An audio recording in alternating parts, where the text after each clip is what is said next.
In Venezuela, internal divisions among the far-right opposition has led to the release of a letter signed by former candidate Gonzalez in which he recognizes the re-election of President Nicolás Maduro. South American countries continue to battle new wildfires as authorities investigate possible human involvement. And Russian President Vladimir Putin ordered the signing of a comprehensive strategic partnership agreement with Iran.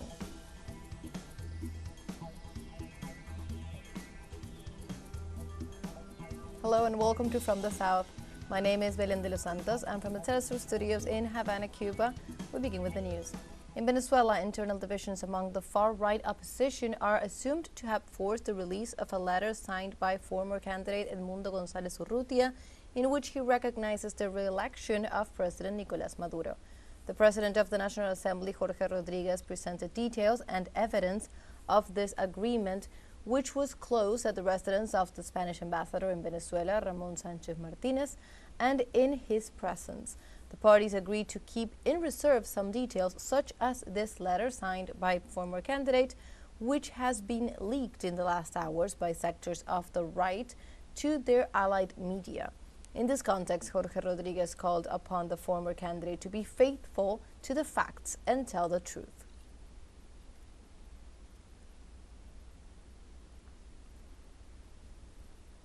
We continue in Venezuela as the government issued an international arrest warrant against the president of Argentina, Javier Milei, for the theft and destruction of teleSUR plane belonging to the Venezuelan state that was confiscated under the excuse of the sanctions and coercive measures of Washington against the country. Our colleague Leonardo Urrieta with the details. The Attorney General of Venezuela, Tarek William Saab, in a press conference informed that the measure of the public ministry is based on the United Nations Convention on Organized Crime, where Venezuela demands that all damages to the nation's patrimony be compensated. The international arrest warrant also applies to the Minister of the Interior of Argentina, Patricia Bullrich. Este Ministerio Público de la República Bolivariana de Venezuela.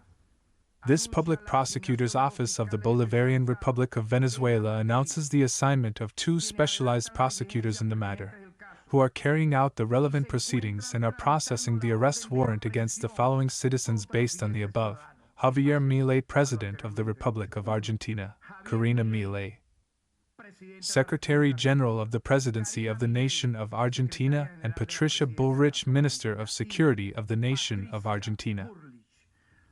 Ministra de Seguridad de la Nación Argentina. The Venezuelan government raised its voice against the ultra-neoliberal policies implemented by the government of Javier Milei that have led to a deep international crisis, where the public ministry announces a series of measures within the framework of international law to stop fascism in Argentina. A prosecutor specialized in the protection of human rights has been assigned to investigate the serious human rights violations committed by agents of the Argentine state, who claim genocide and carry out policies of repression against social demonstrations and against the elderly who demand vindication and respect for their rights.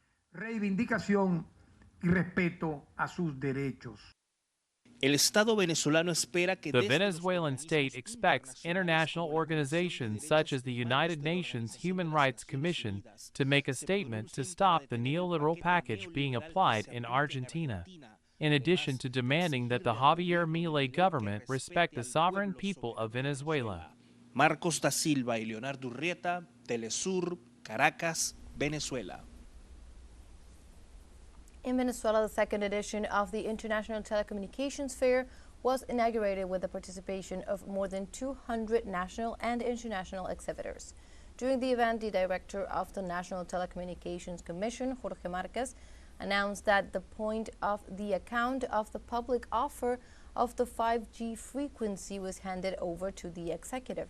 He also highlighted that the nation's progress in the use of the frequency and invited the rest of the mobile phone companies to become part of the technological wave. It is expected that on Thursday 19th, the signing of the Internet Exchange Point project will take place, which will allow for an improvement in the provision of service in the country.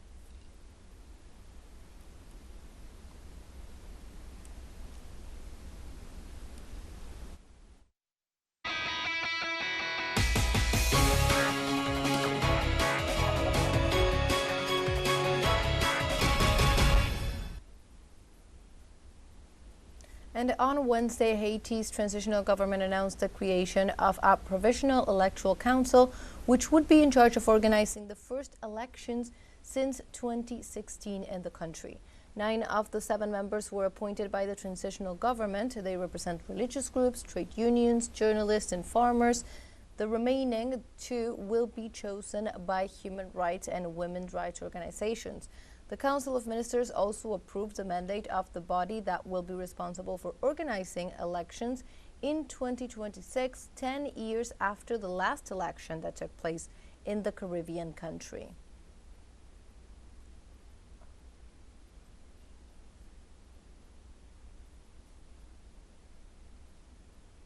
And meanwhile, in Uruguay, the electoral campaigns are developing with little more than a month remaining.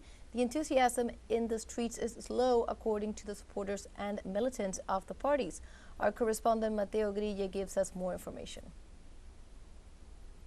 En elecciones pasadas, esta plaza congregaba In past elections, this square gathered dozens of supporters of the Uruguayan political parties, all with the same goal, to convince voters to back their candidacies with their votes. But this time, everything seems different because the public attends with certain apathy to an electoral campaign that still seems far away from the people. Que aún parece muy lejana de la gente.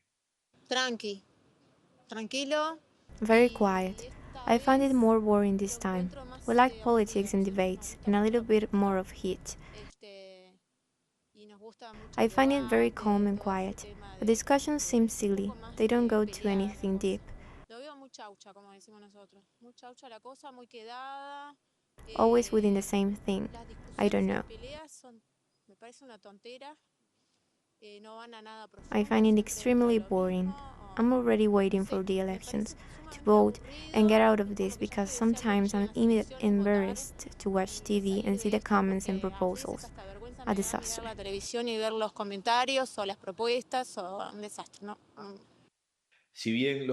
Although the different parties have intensified their campaigning activities, there is still no electoral climate. Many believe that citizens do not show interest, which is a huge problem. I think it used to be different. Now with social media and all that, it seems to me that it has been changing little by little. People are not very interested either. I think we're not that interested in the political world, and I think it is a huge problem. Because in the end, it is what is going to forge our future. So I think we are lacking in that sense.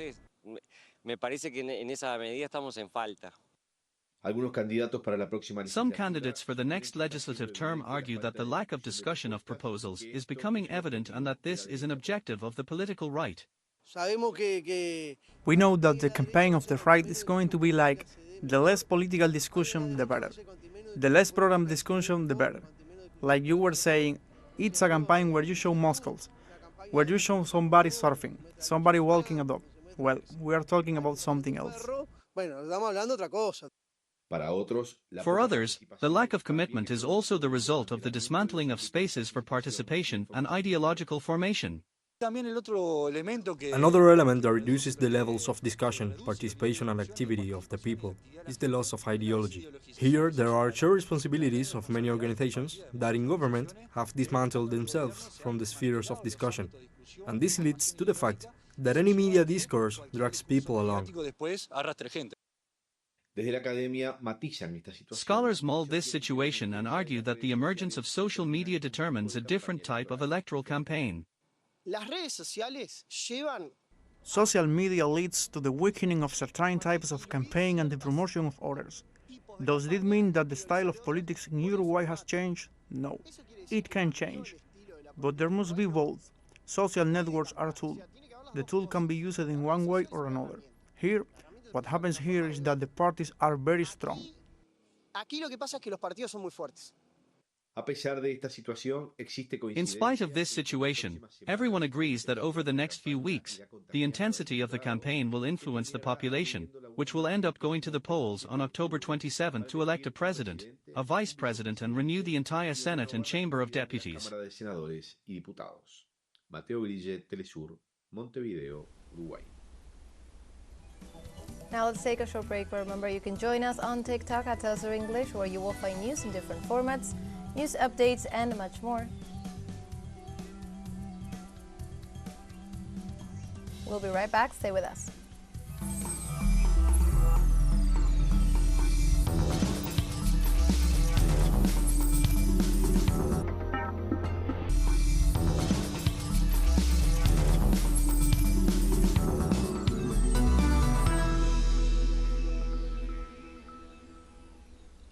Welcome back to From the South. In Mexico, on Wednesday, the plenary of the Chamber of Deputies approved a historic constitutional reform on indigenous and Afro-Mexican peoples. The debate lasted almost 9 hours before finally being approved with 483 votes. The reform of Article 2 of the Constitution allows these historically excluded communities to cease to be entities of public interest and be recognized as subjects of public law, thus becoming holders of legal rights and obligations. These sectors will also be able to receive and execute budgetary resources and will be consulted in case of projects that affect their territory and their ways of life. After the approval by the lower house of the Mexican Congress, the reform was then sent to the Senate of the Republic for discussion.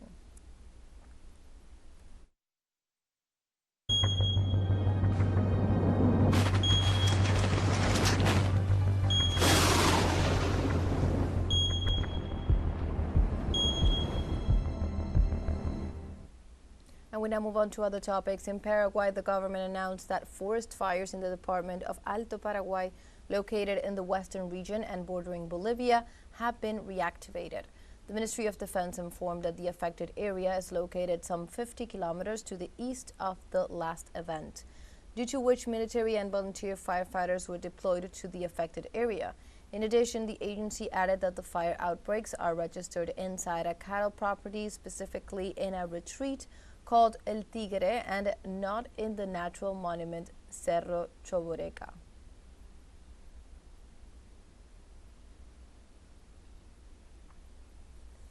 At the same time, in Peru, the president of the Council of Ministers, Gustavo Adriansen, urged the country's public ministry to initiate the necessary investigations to determine the causes of the forest fires in the country.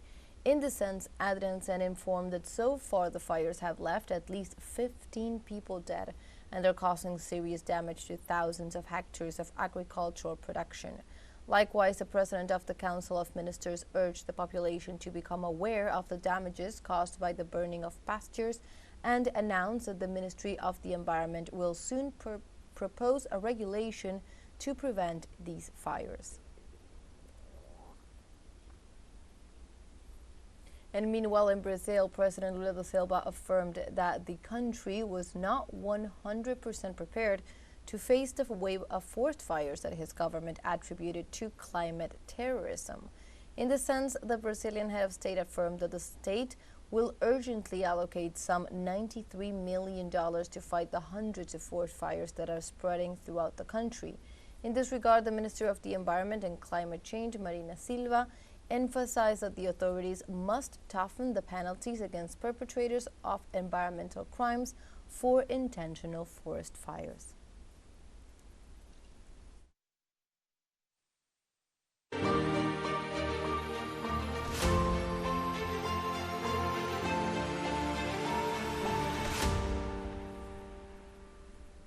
And we now move on to other topics. On August 6th, the Kiev army invaded a part of the Kursk region bordering Russia and Ukraine, resulting in numerous losses of personnel and weapons. Although presented as a victory by Ukrainian President Vladimir Zelensky, no one has been able to understand the military strategic motive. Let's see. The consequences of the Ukrainian invasion in Kursk have been disastrous for Ukraine itself, even though its president insists that everything is under control and has been a success. For them, a victory is the destruction of a Russian plane or two. The price? Hundreds of Ukrainians dead. Russia uses 12 rounds. We used 1. 1 to 12. That was the difference. Of course, the idea with the Kursk is a risk operation. It's true, we understood it. But the idea was to move some Russian forces there. And I think it was right idea. But the result was that, as a consequence of the relocation, the Russian army made great advances in the direction of Donetsk. The price was too high.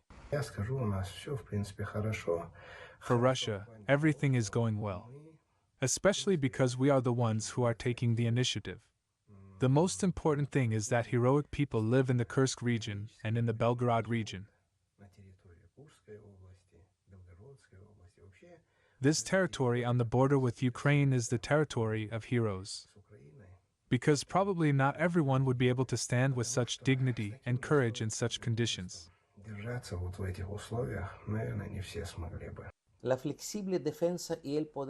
Russia's flexible defense and air power hinder the advance of the Ukrainian armed forces, who, even if they manage to capture positions, are quickly pushed back with heavy losses. In addition, Russian electronic warfare effectively suppresses the effectiveness of Ukrainian precision systems such as HIMARS and Storm Shadow. I sincerely believe that it is not the weapons that win, but the soldiers. And when everything works synchronously, everything has to be in unison. We arrived here on day X and literally went crazy. The first 2 days were hard, but then we got it figured out, reorganized everything literally in 2 or 3 days, and that was it. And we were able to start correcting it. The situation with Kursk showed that the enemy does not sleep, so we must strengthen our borders properly so that we can leave this beautiful city with peace of mind and not worry that something like this could happen here. The Russian army has gained courage, which can be felt in the reports from the field and in the dynamics of the battle itself. Kiev must deliver results before the NATO summit in Vilnius, and as things stand, Ukraine faces a difficult situation when it comes to reporting on the waste of U.S. and European taxpayers' money. teleSUR, Moscow. Russian President Vladimir Putin ordered the signing of a comprehensive strategic partnership agreement with Iran.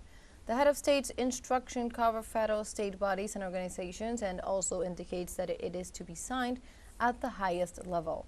Although the Moscow declaration does not specify any date for the formalization of the document, Tehran raises the possibility that it will take place within the framework of the BRICS summit to be held in Russia in October. The Kremlin has made public the decision of the Russian president a few days after the announcement of new Western sanctions against Iran for an alleged supply of ballistic missiles to Russia.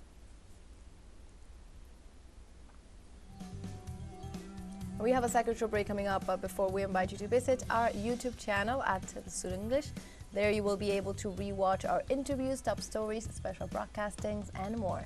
Hit the subscribe button and activate the notification bell to stay up to date on the world's most recent events. Final short break, don't go away.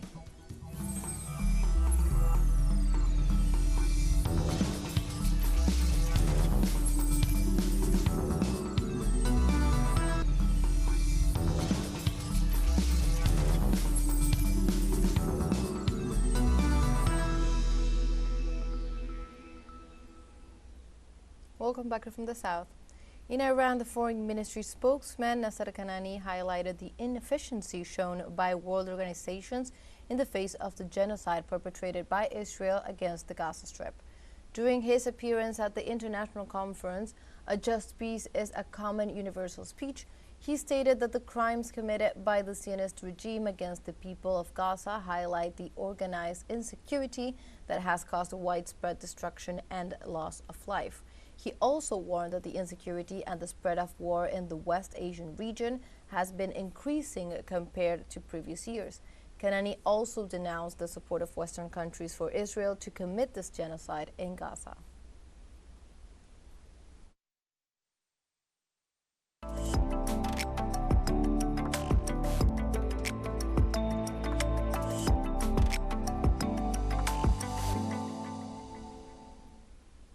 And we now move on to other topics. The first coffee summit of the Community of Latin American and Caribbean States is held in Honduras in the city of Tegucigalpa. The summit will last until next Thursday, where coffee producers of the country and national and international authorities of the Guild met to discuss various topics on the item, among which are the UN regulations and effects of climate change. The Honduran government said that Honduras currently records an increase in grain prices as well as the opening of new markets.